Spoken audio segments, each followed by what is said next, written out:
Magandang hapon po, Luzon, Visayas, and Mindanao.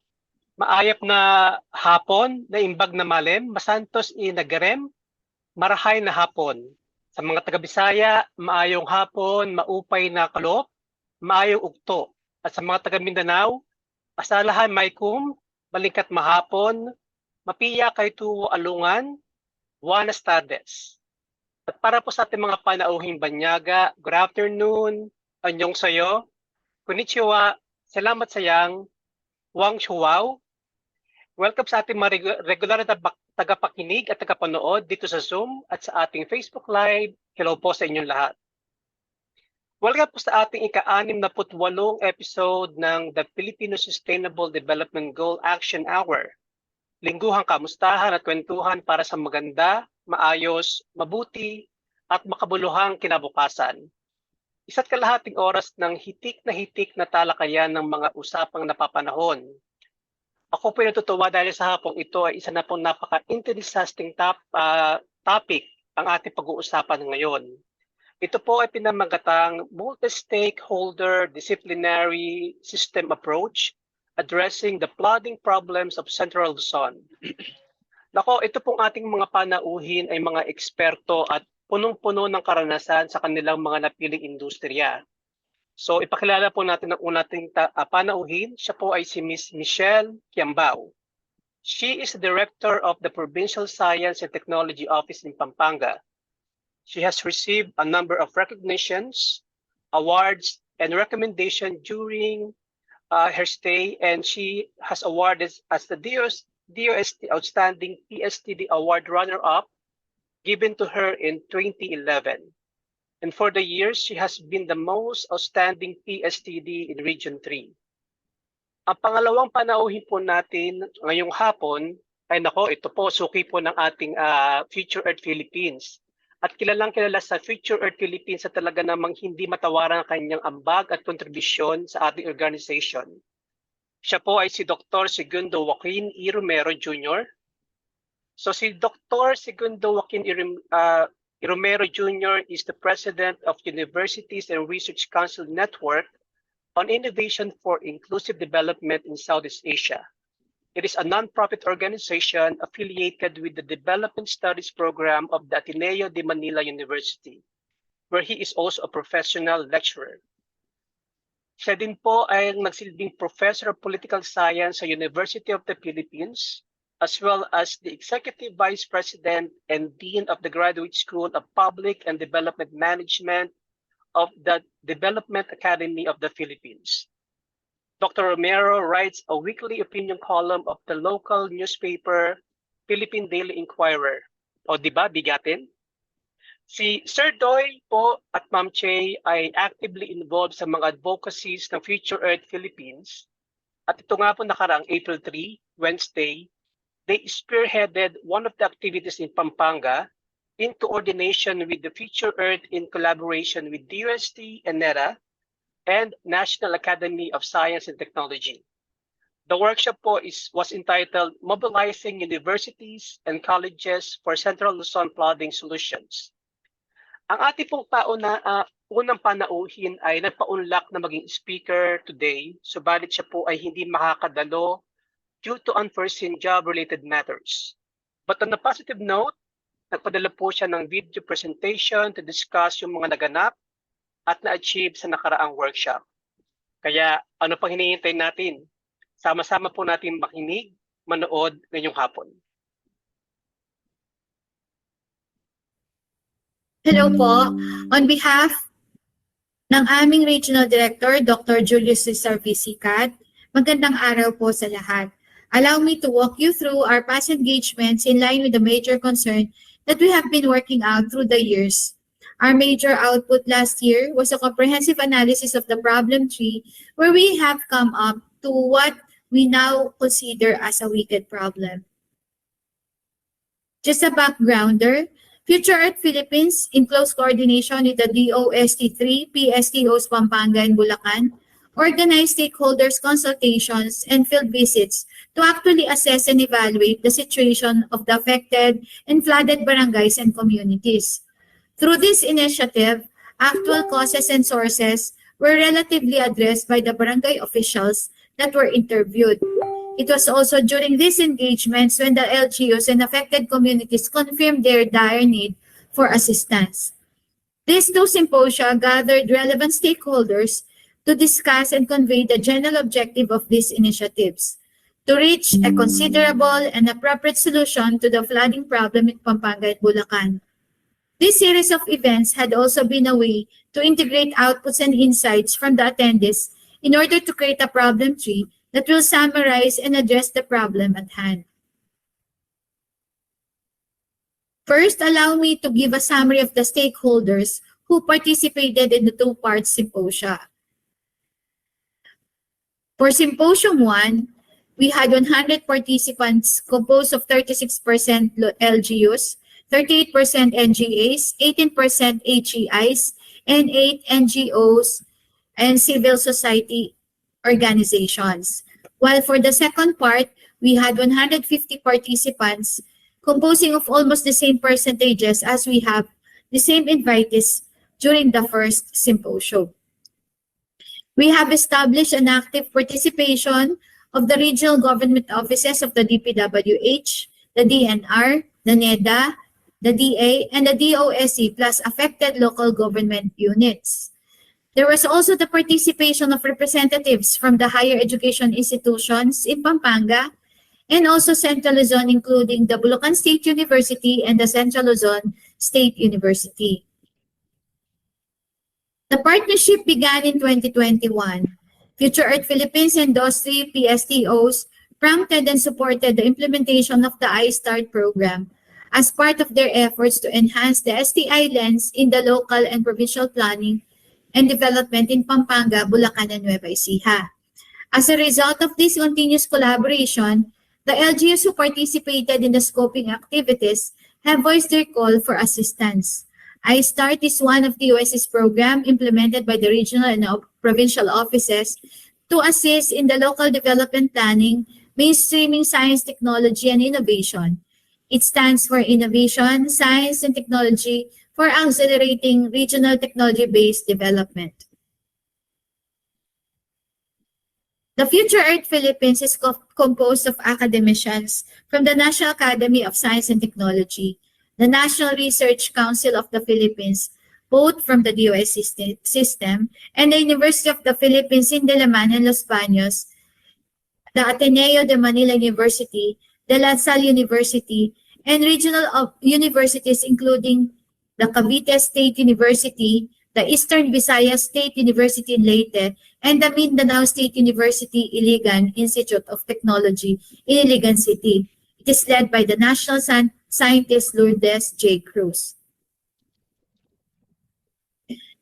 As a matter of strategy, FEP adapts the knowledge into action by localizing the 17 Sustainable Development Goals of the United Nations. This strategy aims to bring science, technology, and innovation to bear on SDG problems in local communities. This strategy was put forth in Central Luzon as it resembles 𝐷RIVE-CL's initiatives, where the FEP works with the HEIs to help the LGUs, while 𝐷RIVE-CL collaborates with the HEIs to address STI concerns of the MSMEs. 𝐷RIVE-CL stands for Technological Hive of Regional Innovation for a Vibrant Ecosystem in Central Luzon.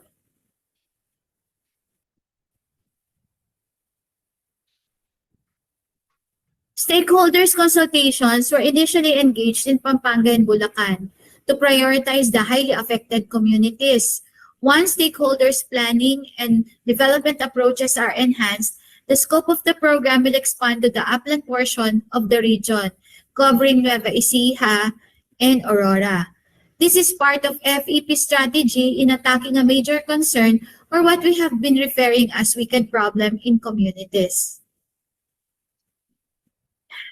The most important insight of the FEP experts is in studying the flooding problem in Pampanga and Bulacan is that this is a problem that is no longer solvable at the neighborhood, barangay, municipal, city, or even provincial levels. It is a problem that has to be properly examined and addressed at the regional level. The actions of provinces, cities, and municipalities, while well-intentioned, are likely to be at cross purposes with one another unless they are placed in a regional context, where their interactions and the consequences of these actions can be analyzed. Already, there is some evidence that localized solutions like dikes, raising of streets incrementally as the floodwaters rise over the years only serve to disturb the natural flow of water, delaying its recession in many areas. So, ang observation po ng mga experts natin, yung pong mga dikes, minsan hindi po siya nakakatulong sa flow, although nandun po yung benefit niya in other aspects. Allow me now to run you through the detailed extraction of the root cause and consequences of the problem. The problem tree is a tool for undertaking a problem systematically. Its value lies in its ability to bring science and technology, political, economic, ecological, sociocultural, legal, and environmental knowledge to contribute to a holistic understanding of a complex problem. This is one of the FEP and 𝐸𝐬𝐿 strategies or tools where a stakeholder consultation is required to analytically examine or interpret it. By deconstructing a problem into individual components, the problem tree assists in determining the underlying causes and associated variables that contribute to an issue. For better analytical power, the root causes are categorized into 8 strands: sociocultural, technological, environmental, economic, political, legal, educational, and security, or what we call the steeples. Similarly, the consequences are categorized into 3 strands: family level, community level, regional or national level. The problem tree is called such because analogically, the focal problem is represented as a trunk of the tree, the hierarchy of roots as the causes, and the hierarchy of branches as the consequences. The focal problem is stated as the worsening, widening, and persisting flooding in Pampanga and Bulacan towns. Worsening refers to the higher level of the flood. Widening refers to the increasing spatial coverage of the floods. And persisting refers to the continuing, recurring, and nearly permanent condition of flooding. Now, let's delve into the unfortunate consequences of worsening, widening, and persistent flooding in Pampanga and Bulacan towns. The problem tree breaks down the observed conditions of flooding. 1. The flooded streets. 2. Flooded schools. 3. Flooded houses. 4. Flooded government offices. 5. Flooded rice fields and workspaces. And 6. Flooded commercial, religious, cultural, and social spaces. Flooded streets leads to traffic congestion and poor mobility and access for the people. These consequences contribute to the damage to property like rusting and rotting vehicles and deteriorated streets. This in turn contribute to strain on household and community resources like increased repair and adaptation costs, as well as on emergency response costs. These are the difficulty in reaching vulnerable and at-risk populations. Although we acknowledge the strategy adopted by the provincial government. So sa Pampanga po, ang ginagawa nila kapag in time of disaster, may labels po na kasi yung mga households where vulnerable members are there po sa mga households na yon. Kaya madali pong ma-recognize during time of disaster. Yung mga may labels, yun po yung unang nilang pupuntahan. This increases the financial burden of governments and could develop into economic crisis, like interrupted social and economic services, including food, energy, healthcare shortage. This worsened economic situation would translate to the poor quality of life of people in the flooded towns of Pampanga and Bulacan.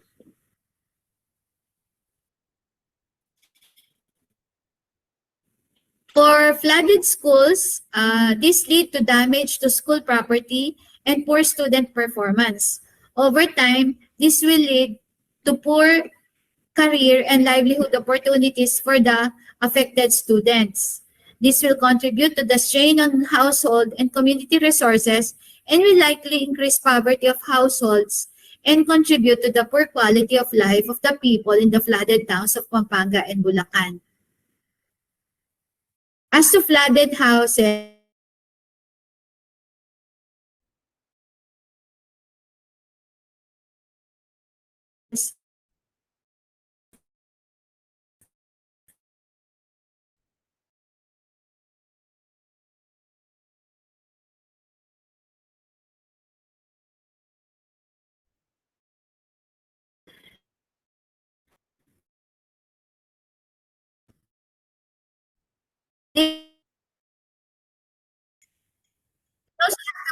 government offices.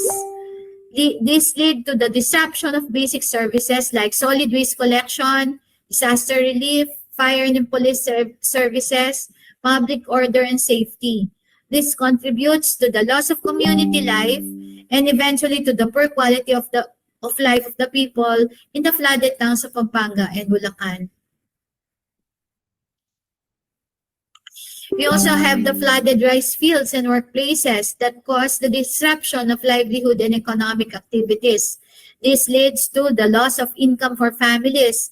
When generalized, this could lead to economic crisis, including the lack of money, lack of food, lack of capital for livelihood activities, and this will contribute to poor quality of life of the people in the flooded towns of Pampanga and Bulacan. We also have the flooded commercial, religious, cultural, and social spaces which lead to loss of community life apart from obvious difficulties as buying essential goods and services, attending religious and cultural activities. We actually had a vision of the video of a celebrity sharing po yung kanyang experience sa Makabebe, where isa pong family ay nagstay sa bahay nila kasi wala po silang malilipatan. Even almost fully flooded na po yung kanilang bahay. So far, we have detailed the adverse consequences of worsening, widening, and persistent flooding in Pampanga and Bulacan towns. But how about the hierarchy of causes for these flooding conditions? With the help from the experts, there are 7 immediate causes that the workshops identified. They are categorized as the physical deterioration, namely excessive rainfall, clogged drainage systems, soil erosion, heavily silted rivers and waterways, ground subsidence, sea level rise in Manila Bay, and obstruction of natural waterways. 13 secondary causes, which are the environmental mismanagement, such as proliferation of informal settlements along rivers and waterways, inadequate maintenance of drainage infrastructure, improper solid waste disposal. So nakita po namin during our visits, pagkatapos ng baha or kahit anong ordinaryong high tide, ay nagkalat na po ang basura sa community. Fragmented design and implementation of flood control systems. Dito naman po, the LGU told us that there were incidents where the regional projects were not in consonance with the national projects. And we have to keep in mind that there are continuing movement of deposits from the Mount Pinatubo eruption and the denuded upstream watersheds.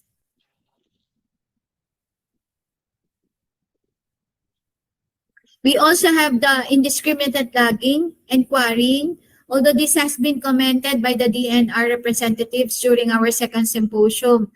Other stakeholders say that even way back experiences, there are still effects felt up to this time. So nag-decide po kami na ilagay na rin po ito. Kasi pinapatanggal po sana, kaya lang it is part of the output of the consultations.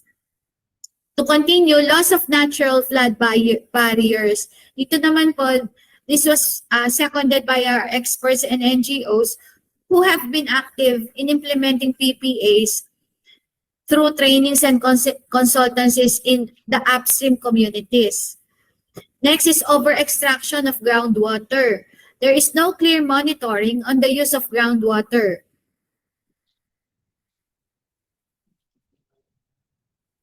Another is illegal fish pond structures.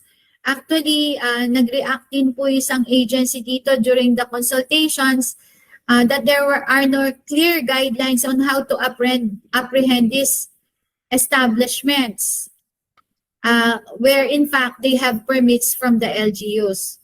So nandun po yung concern na even yung pag-issue po ng kanilang mga permits ay merong question yung pong ating mga communities and the NGAs. There is also the concern on the loss of mangroves along coastal areas of Manila Bay. Also, yun pong unsound placement of large infrastructures. Isa pa pong controversial during our consultation. There were participants who refused to comment to the point po na ayaw na po nilang magsalita. And lastly is climate change, which we all understand is a given reality. A third layer of causes are in turn responsible for these secondary causes. These are categorized under poor governance, which includes lack of government programs to resettle flooded communities. Although we have programs po, pero they are not enough to respond to the concern of the families who are prospects for resettlement like displacement of sources of livelihood and the likes. Actually po, during our further consultation and activity yesterday, it was shared by one of the MDREAMOs po of Bulacan. Meron pa po silang mga best practices sa kanilang mga resettlement areas.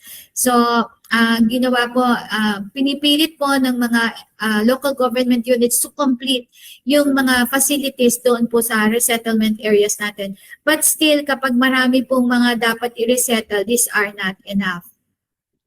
There is also unwillingness of flooded communities to resettle. Aside from the concern mentioned po nung nakikita po kami sa mga consultations, the affected communities related to us that they already have adapted to the flood scenarios they experience periodically. Sanay na daw po sila sa mahaba ang panahon ng pagbaha sa kanila. Parang nagkaroon po na ng habit or attitude yung ating mga kapatid po na sasakuna ng flooding na kailangan po silang mag-adapt doon sa situation na mahaba po ang flooding season sa kanilang mga areas. Also, we have the poor design and construction of this drainage and flood control systems. As evidence doon sa paulit-ulit na pagtaas ng mga structures. So yung pong drainage system na nahuhuli pagdating po sa development. We also got an information pagdating po sa mga drainage systems sa LGUs, talaga pong hindi yun ang una pong napapag-aralan sa mga technicalities. Poor enforcement of environmental laws and regulations. We also have the improper issuance of logging, quarrying, groundwater, and fish pond licenses. Isa pa rin pong controversial na input na nag-generate po namin during the consultations. Further causes under fragmented local actions include improper psycho-cultural attachment to flooded communities. So ito po yung related dun sa kanina, no? They have adapted to living with the water surrounding the community. Ang tawag nga daw po sa kanila or ang term nila is laking tubig na daw po sila. Next is the absence of regional flood and drainage strategy and plan. This is actually a very strong statement. However, the experts say that there have been plans and programs on flood initiated and implemented by the government, but they were not regularly reviewed as to the effectiveness and impact based on time and space. So talagang the experts are really suggesting po na sana there will be a periodic review of the programs, projects, and activities that are implemented by the concerned national government agencies, relevant to the effectiveness and impact. Another is lack of interlocal government cooperation and coordination. As I have mentioned earlier, some of the PPAs implemented in the community are spearheaded by the regional offices, while others by the national offices. Nakakalungkot lang po, hindi daw po sila aligned sa isa't isa, which leads to the lack of coordination among national and local government agencies and offices. Yung isa pong munisipyong napuntahan namin, tinuturo po ang dalawang structures. Yung isa po sa kanan is made by the local by the national government. Yun naman pong isang structure on the left is made by the regional government, regional level of the government. So, tinanong po namin bakit hindi yata sila tapos, hindi nga po nag-continue ang pagkatapos sila because lumalabas po na conflicting yung pagkalagay po ng structures. A fifth layer of root causes highlighting the whole of region strategy, which are the lack of citizen organization and response to the flooding problem, and the absence of effective strategic plans at the regional and landscape levels.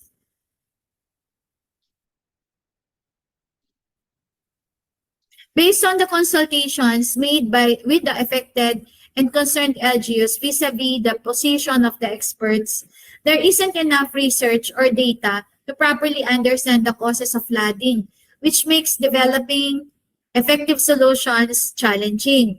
Moreover, there is insufficient commitment or resources devoted to flood mitigation initiatives, which can lead to lack of progress and waste of resources.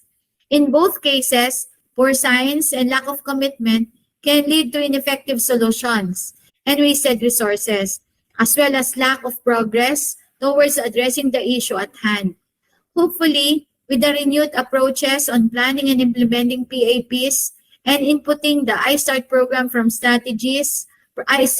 strategies, specifically having an STI lens in local development planning and adhering to research, collaboration, and resources for flood mitigation activities, more effective solutions to the flooding problem will be devised and implemented.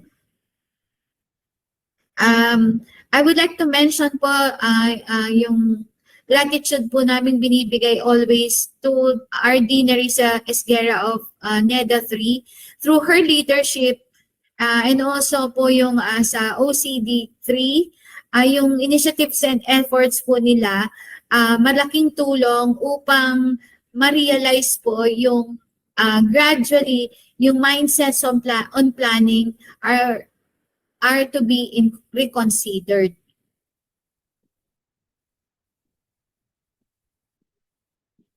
Basically, the problem tree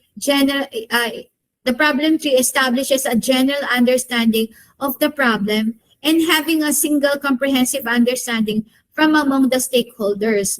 So marami pong mga stakeholders behind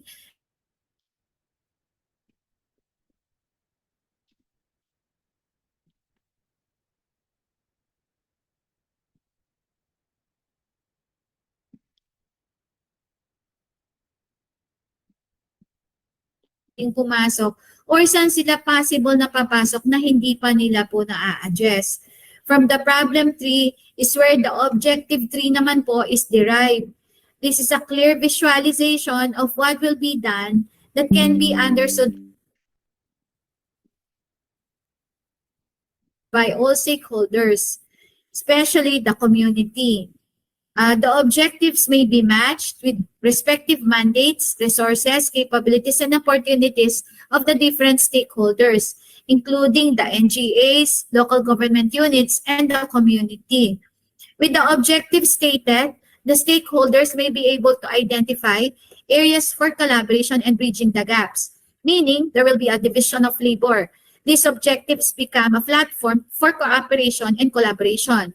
While the gaps, these are the areas where no one is a lookout. So yung mga gaps kung ito, usually sila yung walang agency na tumitingin doon or walang agency responsible for that. Kasi yung mismong community ang makaka-address nun. And most of the time yung community hindi po nila agad identified that they have the major role in identifying possible solutions. More so, agencies may be able to identify their respective strategic pathways. Ito po yung magandang shinare po sa atin ng Future Earth Philippines and the 𝐭𝐬𝐿𝐬, yung approach po na having a strategic pathway based on the mandate of the agency. Makikita po natin ngayon na wala pong duplication at wala pong mamimiss out.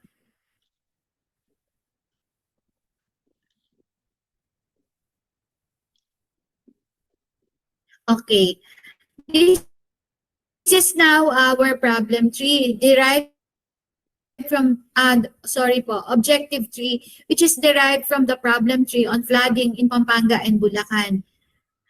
It was actually derived by reversing the problem statements to convert them to objective statements. Ito rin po yung exercise na ginawa and approach na in-undertake sa amin ng Future Earth Philippines and the 𝐭𝐬𝐿𝐬 with the help of Sir Doy Romero para po nga makita natin yung kung saan pwedeng mag-collaborate, mag-partnership, kung saan pwedeng ma-engage din yung mga community themselves. Let us have a glance of the bottom portion of the objective 3.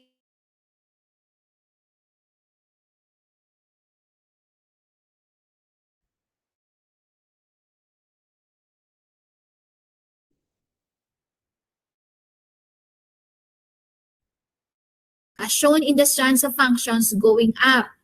Dito makikita yung mga areas na sana tutukan ng mga agencies of relevant mandates and have the resources.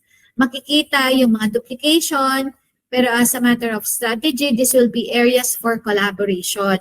So wala na pong magsasalita na pareho ang ginagawa ng agency kasi magkatuwang na po sila sa gagawin or undertake na project or program. The most important thing is we will be able to identify the gaps and determine on whose responsibility will they be. Ang maganda po dito, we were able to acknowledge the importance of bringing in new talents. Like yesterday po, nagkaroon nga po tayo ng consultations with the HEIs where we are mobilizing all of them. Marami po sa kanila ang nakikita nating potential na magiging part po ng ating mga experts pool. And hopefully, before the end of the year, magkakaroon na po tayo ng mga magsisignify ng interest or partnership with local government units to partner in local development planning. Okay, so tingnan po natin yung ating objective 3. The root problem now becomes diminishing, limiting, and abating flood conditions in Pampanga and Bulacan towns. So reverting all the problem statements, they now become the objective statements. Okay. So kung makikita niyo po sa ating slide, yung mag-start po siya from the bottom. So with climate change, nakita niyo yung with black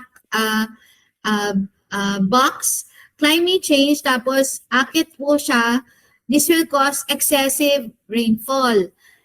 Naka-black po ito kasi wala na tayong magagawa dito. Tapos this also contributes po dun sa diminishing, limiting, and abating of flood conditions in Pampanga and Bulacan towns. Okay. Isa pa po is, so nandito po, nandyan po yung manage psychocultural attachment to flooded communities. So this po, kung na-manage na po natin itong psychocultural attachment to flooded communities, pwede na po, magkakaroon na po ngayon ng willingness of flooded communities to resettle. Followed by, magkakaroon na rin siya ng proper solid waste disposal. And then kapag may proper solid waste disposal, hindi na po magiging clogged at magkakaroon na po ng free-flowing drainage system. Another one po is yung regional flood and drainage strategy and plan. So kapag nakapacity po yung may LGUs, magkakaroon na po ng drainage plan. And this will result to good design and construction of drainage and flood systems. And kapag may good design na po ang drainage system, there will be coordination on non-fragmented design and implementation of flood control measures. Tapos po, ito rin po ang magiging input dun sa kanina where free-flowing na po yung drainage system. So basically, ganun po namin tinignan yung objective. Let's have a sample din po dito sa isa where tungkol po dun sa governance.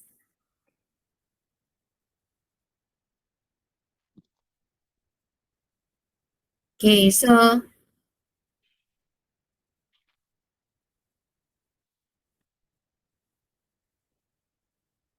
ito pong sa ibaba,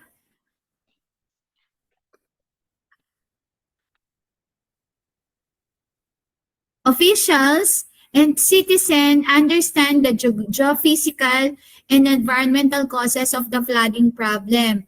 So, meron po tayo kasi sa problem tree, mismong yung community, no, tsaka yung mga barangay officials, hindi po nila masyadong naintindihan yung science behind yung flooding problem. Pero once po na nagbigay na po tayo ng intervention, yung citizen organization and response to flooding problem ay maa-activate na po natin. Kasi na-mention nga po natin, ang pinakamalaking input sa solusyon ay yung mismong community. And once nagkaroon po tayo ng ganito, there will be that willingness din po. This will actually affect po yung willingness to flooded communities to resettle and so on po yung pataas yung kanina. Isa pa po, kapag ito pong nagkaroon ng understanding yung mga officials and citizen, there will be government resolves regarding po yung flooding problem. And magkakaroon po ng commitment din dun sa mga resource generation. And once nagkaroon po ng ganitong commitment, there will be effective strategic plans at regional and landscape levels, followed by coordination among national and local government agencies and officials. So hindi na po magko-conflict yung programa ng national, regional, and at the same time yung local government units. And with this po, kapag nagkaroon po ng coordination, pwede po siyang mag-contribute doon sa kaninang good design and implementation of flood control. Pwede rin pong pumasok dito yung another po is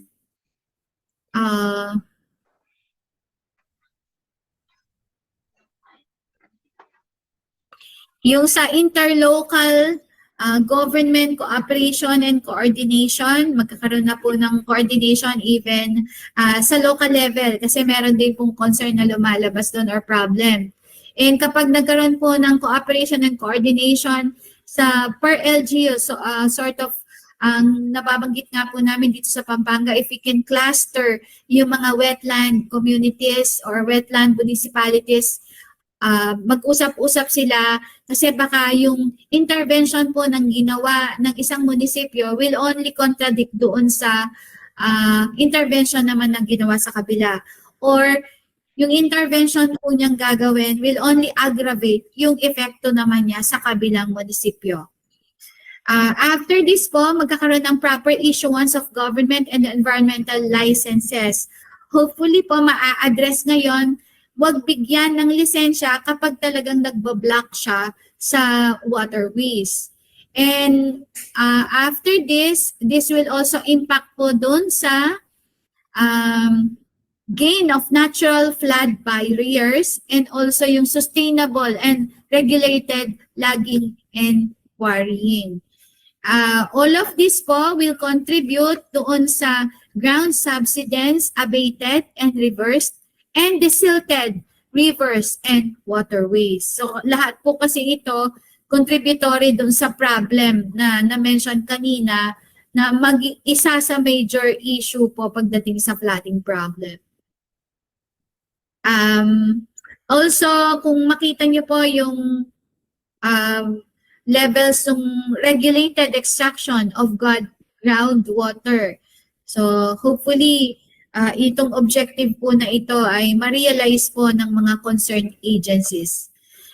There will also be the gain of mangroves along coastal areas of Manila Bay. Yan, very active po ang Wetlands International sa pag-advocate ng when to plant, what to plant, and where to plant. So hindi po siya para sa maisip natin magtatanim ng mangroves, any variety of mangroves ay pwedeng itanim at any time of the year ay pwedeng magtanim. So hindi po daw siya ganon. The science behind ay meron po siya schedule when to plant, what to plant, and where to plant.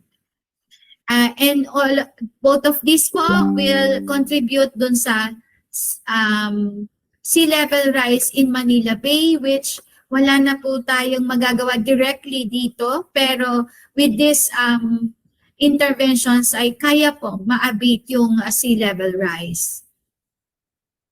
And so on. Okay? Doon naman po tayo sa taas.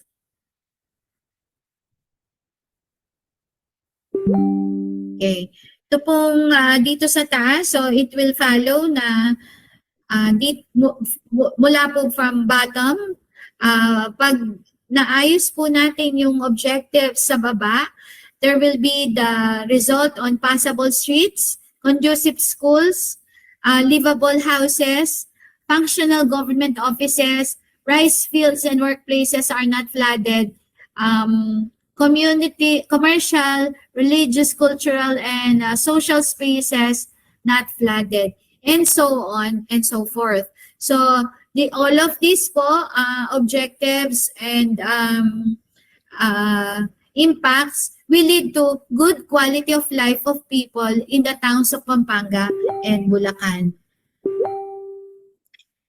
A powerful and comprehensive collaboration is necessary to address the root cause of flooding in Central Luzon.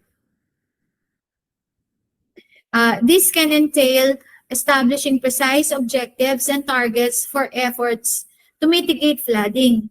A commitment to treating the problem fairly is also vital, guaranteeing that every community, regardless of socioeconomic background or history, has equal access to resources and opportunity for flood mitigation. To further proceed in our quest, we conducted 2 separate events at the regional and conference. The regional level held at NEDA 3 Conference Hall, and the national conference held at the PICC in November 2023. The call for action continues this year, dito ngayon pong 2024. Future Earth Philippines has onboarded to the NEDA 3's recovery and resiliency planning activities, or shall I say vice versa, where NEDA 3 onboarding to the advocacy of FEP. Either way po, we hope to see the realization of mainstreaming STI in responding to a wicked problem as flooding. Here in Central Luzon, the NEDA, DOST, and Future Earth Philippines, along with other stakeholders, remain actively engaged in this initiative. We hope to engage all of the represented HEIs po kahapon. Sana lahat po sila ay mag-participate continuously and sustainably through research and development collaboration and matching with LGUs. that we believe that we can adapt the renewed way of approaching the problem through proper planning, scientific implementation with periodic review and evaluation. We believe po na with all of these stakeholders collaborating and contributing to the common goal, wala pong imposibleng ma-achieve ang prosperity in 2030 through the SDGs. All this will be a reality. And sana po lahat po ng nakikinig dito ay nakapulot kahit paano kung ang bagong approach po sana natin sa buong Pilipinas ay ganito, where we are all part of the solution. Maraming salamat po.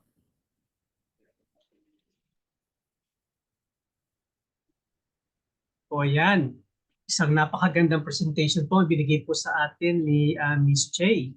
Ngayon po naman tayo idadako sa ating pangalawang speaker, si Sir Doy, upang magbigay linaw at magbigay po ng tungkol po sa nakaraang workshop namin sa Pampanga. Thank you, Joe. Sir Doy? Okay. Sir Doy?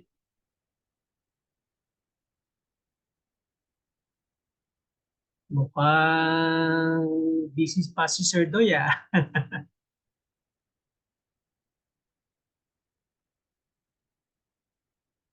Siya kanina, tawagan ko.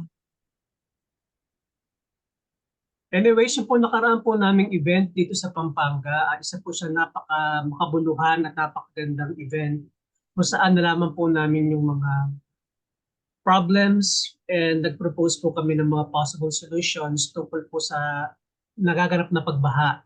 Kasi as compared po before, nalaman po namin na through the years, lumalalang yung mga problem po tungkol sa Pampanga. Ay, po, natawag ka na, magsalita. Yes, Sir Doy?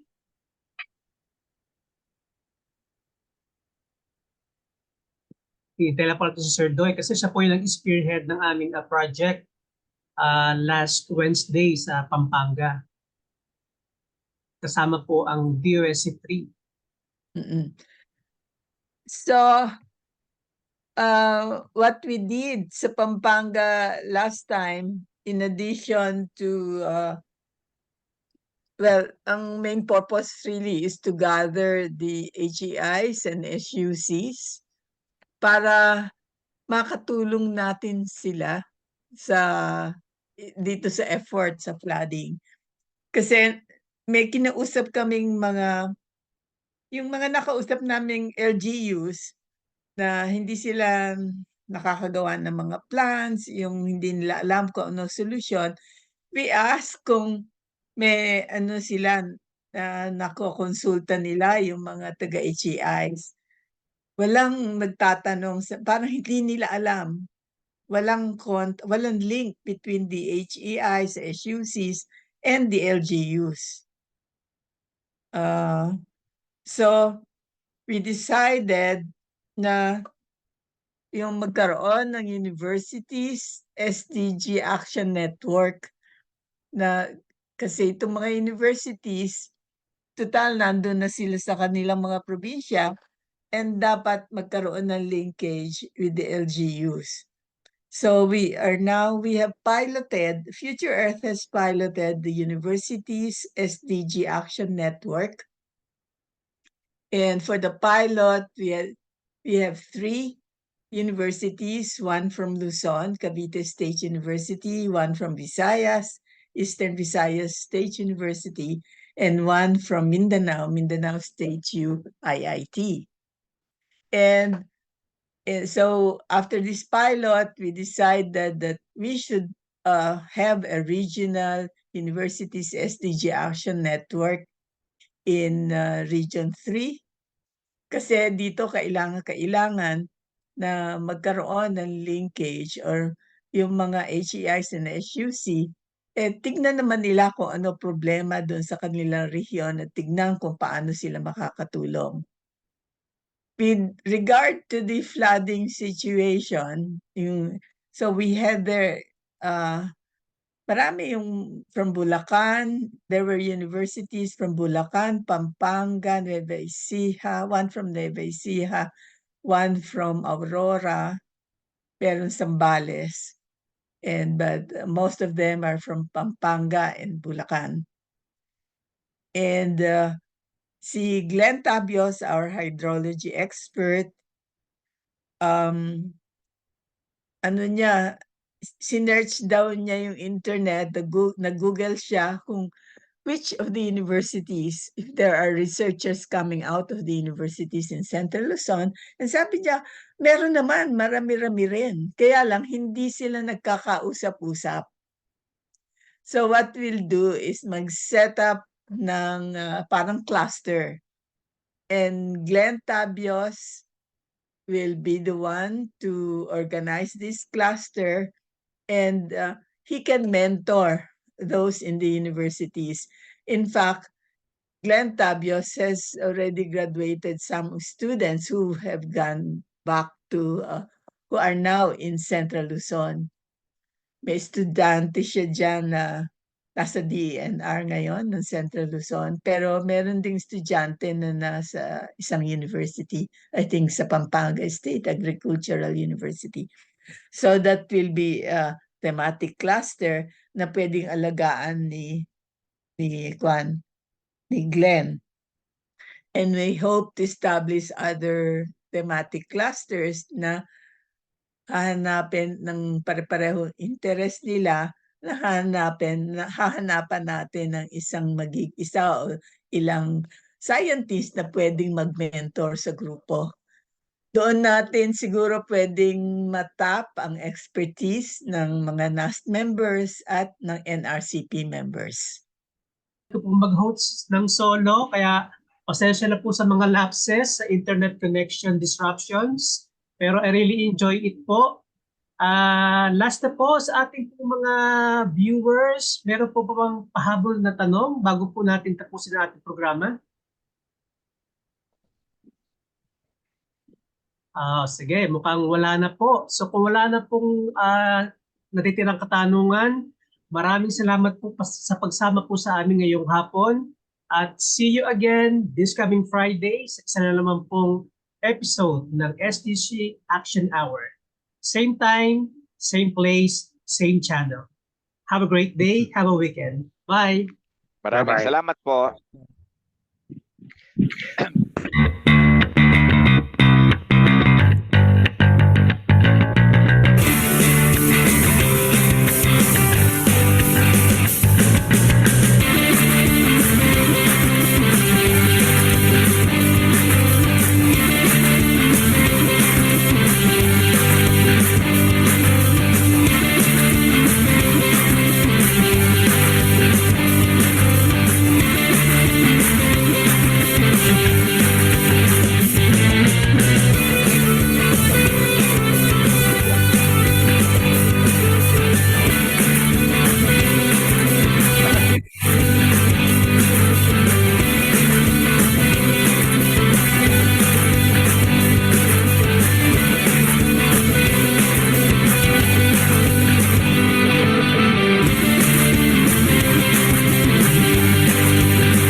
Ayan.